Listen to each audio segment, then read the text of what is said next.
Live from Nashville, Tennessee, it's theTHREE with the Studio C Band.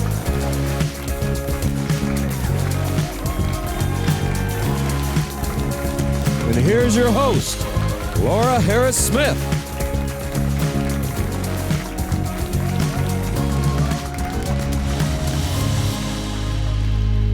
Hi everybody, I'm Laura Harris-Smith. You're watching theTHREE, where we're always looking out for you, body, mind, and spirit. And it is my special privilege today to introduce to you Mike Lindell. I don't have to introduce you to Mike Lindell. You're like, I already know who Mike Lindell is. Mike is not only the inventor of MyPillow, he is the CEO of MyPillow. But this guy is a very deep well. And if you don't know who he is, you've been living under a rock. I hope you're not sleeping on a rock. You're probably sleeping on a MyPillow like I do. But there is so much more to him. He has said to me several times since I've known him that it's not even about the pillow for him, that he has a message that he knows that God has given him to help set people free from addiction and to bring people to Jesus.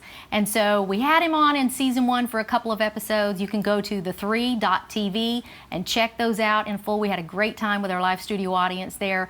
But I want to bring you even a more intimate side today. And so I want to welcome back to theTHREE, Mike Lindell. Thanks for having me on. It is so good to have you here. Reunion. Oh, it is. I'm just so thankful that you're here. Now, there's a lot that's happened in 2 years for you. Specifically, it's been, I think, like 26, 7 months or something like that. Yeah. And we have a whole other set of things to talk about. Mm-hmm. But in case somebody is living under a rock, would you just tell them briefly, recap for us the story of how you were addicted and what God had to do to rescue you, just to even save your life? Because right. it's an amazing story. Right, and it's, I even have my new book. It's called What Are the Odds from Crack Addict to CEO? But I got to take it all the way back. What I learned, even writing the book, goes all the way back to my childhood. I don't believe addiction is a disease. Right. I said it comes from childhood, father wounds. Mine was a divorce. Back when divorces weren't common in 1969, I was 7 years old. My parents divorced. I was the only kid in my new school that was from a divorced family. Interesting. So for me, that manifested into I'm not good enough. I'm not worthy. Whatever, that I didn't fit in. I would either show up and jump. Say, hey, watch this, and jump out of a moving bus window, or I couldn't talk to people. I once lived in another state working for my uncle on a farm. I didn't talk to anyone hardly the whole time I was there. It's so hard to believe. I know. It's so hard to believe. And then even I'll give an example. Even at my 5-year reunion. I was. Is this high school? This was high school, okay. 5-year reunion, and I'm there, and all my high school and my friends had graduated from college, or they had started families already, or they had been with their same job and moved on up. I had worked at a drive-in movie theater in a grocery store, fired at the grocery store, and I took over the reunion. I took it over. I told them about owing the mafia money, on football bets. They came to kill me, or falling asleep on a motorcycle, crashing it, going skydiving the same day, and my parachute not opening. So I'm telling all these stories that are, I've had 14 near-death experiences, but all these stories. I took over that reunion. I got home that night and I laid in bed. And I had a deep sadness about me that, all I wanted was what they had. It wasn't, I That's just took it because that was my self-worth, Right. And then in the early 80s, I tried cocaine, and it was just instant where I could talk to people. I had this false courage. And, one of the things, you can't get rejected. If you don't talk to people, you can't get rejected. That's right. It was very simple. But I didn't know that back then. I just thought I didn't like small talk, right? Well, I was a very functioning cocaine addict for years, an entrepreneur. God handed me. I raised a family, married 1987, got married, everything I wanted. I wanted this, I imagined this white picket fence and just this, with American dream. But we got that. But I was a very functioning addict throughout the late 80s and 90s. I was an entrepreneur. I ended up buying a bar. Which was I had for 13 years, not a good place for an addict. Wow, no, not at all. But in the early 2000s, it switched to crack cocaine. Okay. And it's anyone it's a different drug than cocaine. Okay, right. And I had to sell the bars it was a thing that happened, and I had to sell them, and I was devastated at the time. And I look back now, of course that had to happen. But on a parallel railroad track, then I had this dream that God gave me for this pillow, for my pillow. Right. About the same time, you know, I'm over here addicted to crack, but I put everything I had into a year and a half inventing this pillow. And my daughter came upstairs and I had my pillow written all over the house. She goes, "What are you doing?" And like the commercial. Yeah, she's like 11. It's exactly, I showed that. Yeah. That happened. That's she said, "What are you amazing. doing?" I said, "I'm going to invent this pillow. I got this dream. It's going to be called My Pillow. It's going to change the world." And she looks over, she goes, grabs a glass, goes, "That's really random, Dad." Went back downstairs. And the expression in the little girl's face in the commercial, I that wondered was if that was the real. same expression of my daughter. We made that to exactly That's the so way. great. But to fast forward, nobody would take the pillow when I had it invented. Nobody. I was turned down everywhere. I walked in. I remember going in a Bed Bath & Beyond and going, "Hey, how many would you like? Where's your buyer? Blah blah blah." And where's the manager? I was so passionate. They go, "You need to leave now." Wow. In fact, when I got when I did, someone said, "Well, Mike, why don't you do a kiosk?" I said, "How do you spell that?" I didn't know. We did the kiosk, borrowed money. I even borrowed money for Christmas presents that year. We had no money left, and worked the kiosk, and it basically failed. I wasn't there. I would be there one day. I couldn't talk because the people come up and talk to you. Yeah. You have to deal with them. Right. And I'm going, I couldn't do it. And so my wife at the time, she'd worked all the hours, but I was there working one day. And a guy said, he came up and bought one, and he said, "Do you have a business card?" I said, "Oh, I'm all out." I didn't know what it was. Here you go. Gave him that number. Well, that guy called in January when it was there was nothing left, and I had all these pillows that hadn't sold. That's all I had left in the world. And he's called up. He said, that one guy said, "I think the guy invented this pillow." And I said, "Yeah." He goes, "Well, from Minnesota here." He said, "Yeah." And I said, "Well, I run the Minneapolis Home and Garden Show. I'd like to I hold it back for great product. This is amazing. Would you come in? Would you do the show?" And I said, "Yeah," but I didn't have money. I had to borrow money to do that. Okay. But I went in there the first day. And the first day sold these pills. I put a table in front of me to block me from the people, so they, kind of like I felt my safe zone. Yeah. They couldn't come into my booth, and I'm talking to them. And if I could talk to people then, if I stepped out behind it, Right. I'd have to get back in my little safe so space, surprising. right? Well, the next day, all these people came back and told me how the pillow changed their life. They go, "This is great. This is amazing." Wow. It wasn't about the money. It made me feel good inside. It gave me some self-worth. Right. It gave me feeling good. And I know God, looking back, that was God sending was them him. people, confirming you're on the right path, whatever. Well, now these people tried to take the company. Plus, I still have my crack addiction going on. Right. I ended up getting a divorce. 20 yeyears. We were making the pillows in our living room, like labeling them. Right. She couldn't take it anymore. She left in the middle of the night. Everything. My pillow became just a pulse, and actually, it's in there. The cover of the book with that picture. What happened there?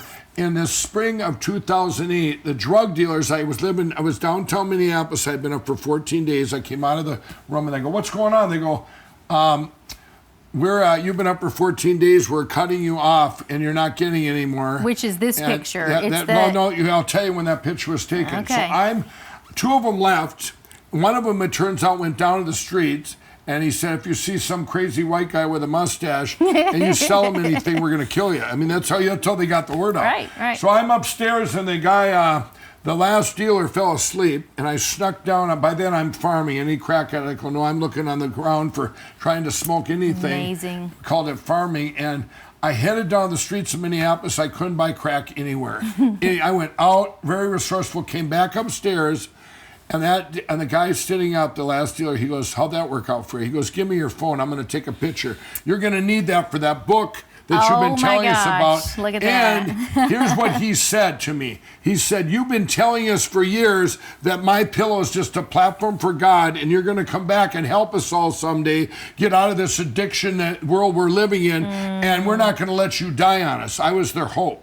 It was like a drug dealer intervention. It was, to take that, but I didn't quit then. It ended up that year, my friend came to me, I already lost one house, but I was living out in this woods. It's in the book. My friend showed up out of nowhere, and he was my match. We had both started cocaine at the time, both started crack at the same time, but the rumor had it, he'd been clean for 4 years. Right. So those 4 years, I think he had found Jesus. And he came walking in. I go, Dick, what are you doing here? And he goes, what are you doing? He says, the Lord led me here. And I said, well, I got some questions for you. I said, is it boring? And he said, no, man, it ain't boring. And I kept asking him. Only he could be able to answer because he was my match. I had secular counselors back in the day. Oh, I went to college for 4 years. I've forgotten more about addiction than they'll ever know. Yeah. You know, but Dick, I respected that he had made it through. Well, a month later, I knew that day, and it's in the book. Now, was that the day that I did a full surrender? No. That day, I prayed, I go, okay, God, if this is just a big platform, I want to wake up in the morning and never have the desire again. But anyway, so I wake up the next day and something's different. It was gone. Totally gone. You didn't have a single... Totally gone. Not one desire. Now, 2 months later, I felt led to go to our faith-based treatment center through our church. And I went there and to find out why I was an addict in the first place. I felt that I would find the answers there. And my sister said, I think it's going to be because of the divorce. I go, it's not going to be that. Well, I get in there and I go, and I walk in and I said, tell them how much drugs I've done and stuff. And they goes, we're not here to talk about how much you did. Let's talk about your father. Wow. And I go, what? I came from a great family, but my family divorced when I was 7. So these were seeds that were planted there, which I can tell a little bit here. Yeah. I want to take a break, and when we come back, you've already referenced the book, but I also want you to tell us how on earth, now that you've told us about how God delivered you, how did you get from that low place into such a platform, not just with the success of the pillow, but God has opened doors for you that you probably never thought that night when you were staying up all night. So and I want you all to know before the break, that's not when I did a full surrender to Jesus. All he did there was he set me free of addiction. And a lot of people have that story. Right. I mean, that was epic, though. All right, stay close, everybody. You don't want to miss the rest of our interview with Mike Lindell. See you in a minute. Hi, I'm Laura Harris-Smith, inventor of Quiet Brain Essential Oil Blend. You know, if you would have told me 2 years ago when I was mixing that very first little bottle that we would have thousands of customers from all over the world and that we'd have to quadruple our staff to keep up with the demand produced by our international TV infomercial, I'm not sure I would have believed you. And if you told me I'd be hearing regular testimonies of improved sleep, reduced stress, migraine relief, even help with other neurological challenges like seizures, PTSD, tremors, muscle spasms, even anxiety, well, I probably would have cried. And sometimes when I'm reading a Quiet Brain testimony, I do. But if you would have told me 1 year ago when we introduced our Quiet Brain Variety Gift Box that it would become the biggest selling item on our online store at quietbrainoil.com, I would have said, I believe it. The reason is because I created the gift box to be the perfect combination of all of our Quiet Brain products. The oil itself for topical use on the skin that contains only certified pure oils that can cross the blood-brain barrier and bring speedy relief and neurological support. And our aromatherapy line with our Quiet Brain shampoo and conditioner, candles, inhalers, all of which use the nasal passages to gain direct access to the limbic brain, which is the emotional center of the brain. So whether you need to use Quiet Brain topically or aromatherapeutically, the Quiet Brain gift box has everything that you need. And now we've given our gift box an upgrade without increasing the price. It now comes with our satin Quiet Brain Sleep Eye Mask. Just put a few drops of oil on the nose guard and you're on your way to enjoying a good night's sleep. And it all comes packaged in a beautiful gift box and delivered to the destination of your choice or sent to you so you can use it for 7 different gifts or keep a few for yourself. When sold separately, the items in the box are $160, but you're getting it for $135. That's a $25 savings, meaning that you're getting the nasal inhaler and the shampoo and conditioner for free. The Quiet Brain gift box comes with 1 Whisper Quiet Nightlight diffuser with 16 color options and intermittent mist options, 1 dropper bottle of Quiet Brain, 1 Quiet Brain nasal inhaler, 1 Quiet Brain candle, the satin sleep eye mask, and your healing shampoo and conditioner. And remember, both are color safe, aloe enriched, paraben and sulfate free, loaded with wonderful ingredients like unscented coconut oil, olive oil, sugar beet betaine, and of course the Quiet Brain blend with its 8 essential oils like lavender, frankincense, myrrh, sandalwood, and more. We get repeated testimonies of both being used with great effectiveness during headaches for pain relief. So go to quietbrainoil.com to order. Quiet Brain is a great gift for any time of the year, but especially for seasons like these that bring additional stress. Give the gift of health and peace this year. Give the gift of Quiet Brain.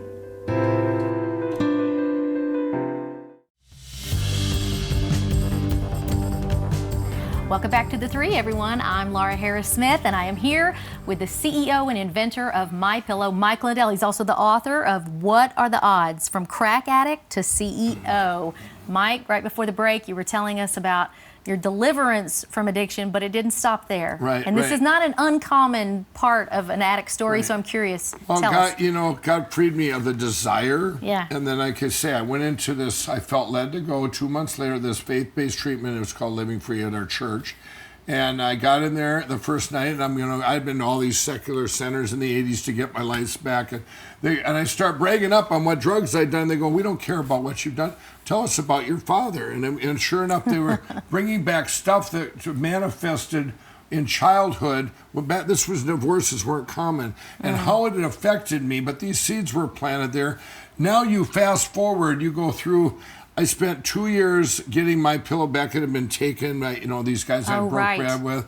I ended up doing the first infomercial. I told my friends and family, let's all pool our money. We're going to make the biggest infomercial in history. And I didn't know infomercials don't work. And it was funny because the first night we filmed this, or that we went to do it, we brought in a real producer then, and we were doing our reads the night before.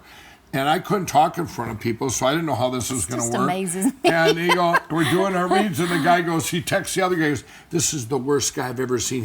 This will never make it. Why did you bring me?" He goes, "He's paying you more."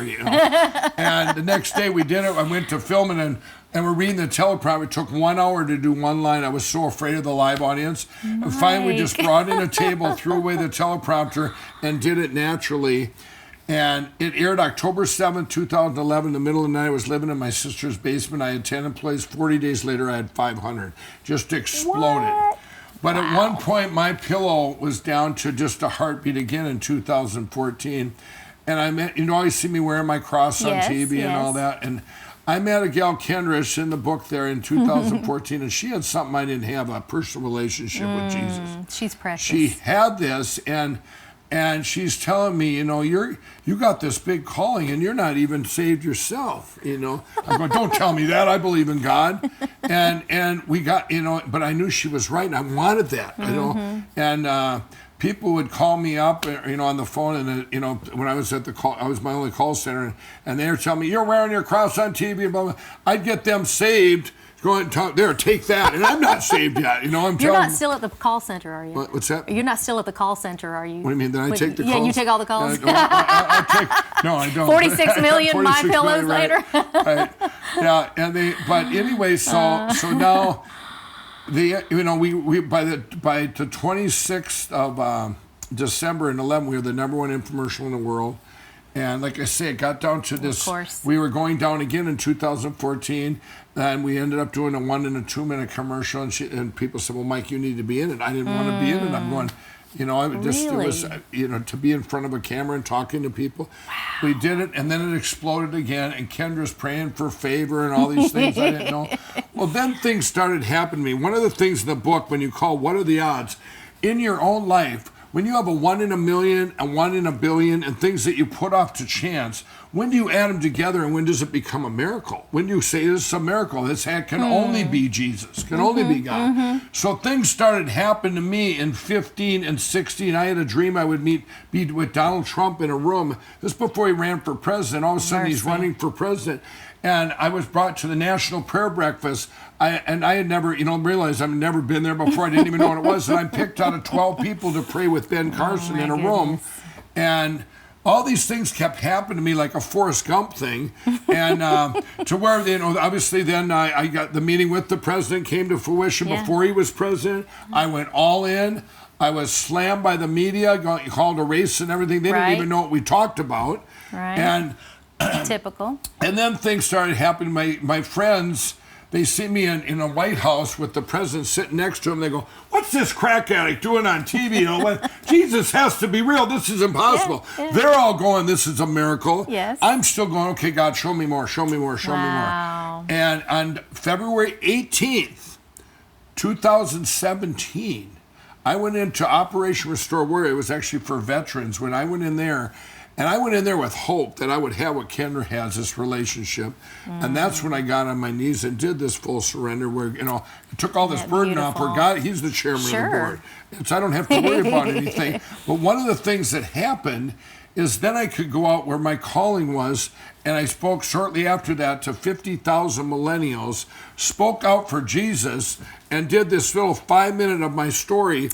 Now, here's what happened. And this is 50,000 people. I'm going, here's a guy that couldn't talk. But let me tell you, 3 weeks later, I'm at an amusement park in Minnesota, and all these kids, these 20 to 30-year-old kids coming up and going, "Your story, of all the Christian bands, all this stuff made this big difference." They're going, "Your story, you know, made a difference. I found Jesus. It meant something to me." Finally, my granddaughter had to say, "He's my grandpa. We need to go on rides here, you know." Oh my But gosh. it was God confirming to me that I was on the right path, Absolutely. you know. And that affirmed not just that path, but as you were saying, it sounds to me like that father wound. I mean, God became your father. Oh, absolutely. And he's the one that healed you. Yeah, all addiction, you know, you go back to the father wounds. You go back to, you know, divorces, you know, you have a whole, you know, that's why right now I'm doing so much for, you know, the black demographics where I grew up, you know, in the inner city and stuff, that these guys, 2 of those guys are born again now that are on my thing. But the fatherless, it doesn't matter what color your skin is. No, it doesn't. I didn't have that. It happened to me. It just so happens that, you know, in the inner city, what happened in the late 60s, they're taking fatherless out of the black community, and you're saying you get more money if you don't have if you're not married, you know, if you have more kids. And you know what? We were talking about, they took prayer out of schools in 1962. I think you and my husband were born in the same year. They took prayer out of the schools that year. Right. The generation that turned 18 in 1980, now they had been raised entirely without prayer, without prayer. Yeah. The divorce rates were the highest in that next season than ever before. Right. And so you've got all of that culminating with, and this is what I want to talk about after the break, how when that happened, it wound up doing something that it affected the entire world scene. And a lot of addictions have come out of this, but it also brings in politics. We have so much to talk about. But for right now, don't go anywhere. We've got a short break, and we're going to be right back with Mike Lindell, author of What Are the Odds? From Crack Addict to CEO. And of course, you know him as the inventor of your favorite pillow, My Pillow. Stay close. We'll be right back.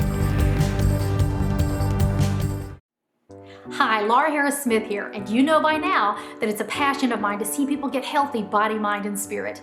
As a nutritionist and as someone who almost lost her life due to a lack of proper sleep, I'm convinced that sleep is the most important but the least emphasized puzzle piece for total body health. I created my Quiet Brain Essential Oil Blend to offer support to sufferers of migraine, tremor, PTSD, anxiety, seizures, and more. But one of the most frequent testimonies we get from all over the world is that it helps with insomnia. People are sleeping better with Quiet Brain. But my other passion is helping people hear God's voice, not just during the day while awake, but also at night while they sleep and dream. And that's why I wrote Seeing the Voice of God, what God is telling you through dreams and visions. And now my 2 worlds, that is author and inventor, really come together on this topic of sleep and dreams through my Sweet Dreams package. You get 1 rollerball bottle of Quiet Brain, which is comprised of lavender, frankincense, myrrh, sandalwood, and more, and a copy of Seeing the Voice of God, complete with a 1,000 symbol dream dictionary for interpreting your dreams, and instructions on which vitamins and minerals to help you better remember your dreams. Sleep is the mattress of dreams, so grab this offer while it's still available. 1 copy of Seeing the Voice of God and 1 rollerball bottle of Quiet Brain for easy application. And, while supplies last, a free Quiet Brain satin sleep eye mask. So take back your sleep with Quiet Brain and take back your dreams with Seeing the Voice of God. Order today at quietbrainoil.com.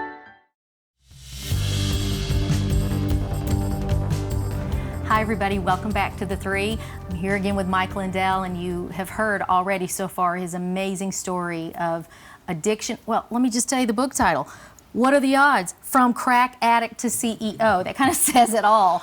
And Mike, I not only want you to tell us how we can get this, but I want to go back and just for a moment, we got to talk about this lost generation. You touched on the father wound. We talked about taking prayer out of schools and divorce rates and all of that. This is so your heart. Right. Talk well, to us a little bit more. let me tell you what just happened. This was about a month ago. I was with this billionaire, and we're started talking, and he looks at me and he says, Mike, and he goes, you know what?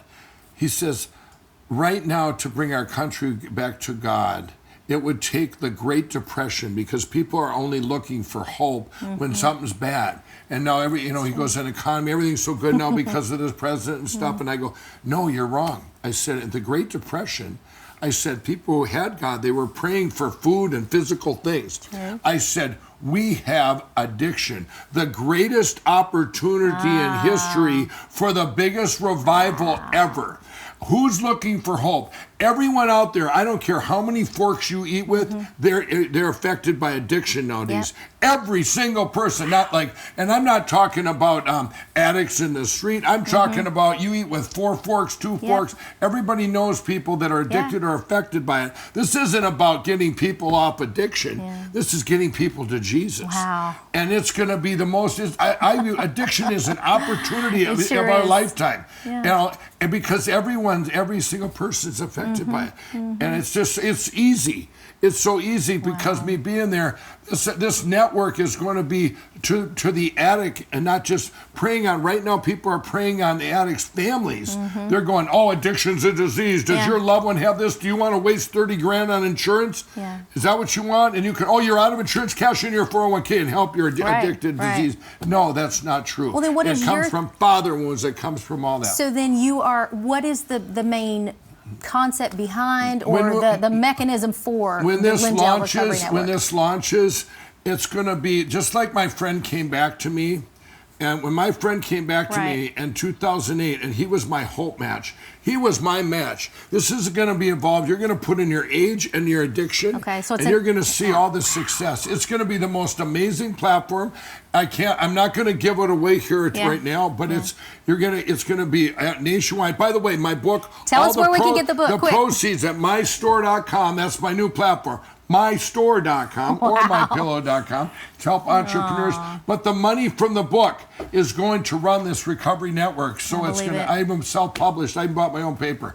I want to wipe out addiction right now. You know what? I believe that you are going to do it, my friend. Well, thank you. There is so much more I want to hear, and I know everybody else wants to hear. They see you on the scene politically. They see you at the White House. All the time I'm on Facebook, and it always says, Mike Lindell's checking in at the West Wing, you know. And so can you just stick around for a little while? We're going to do another show, and I just want you to tell us what's happening through you. What is God doing through you? Because he took you not just from crack addict to CEO, but he's taken you to the world stage. Can you do that for us? Absolutely. All right.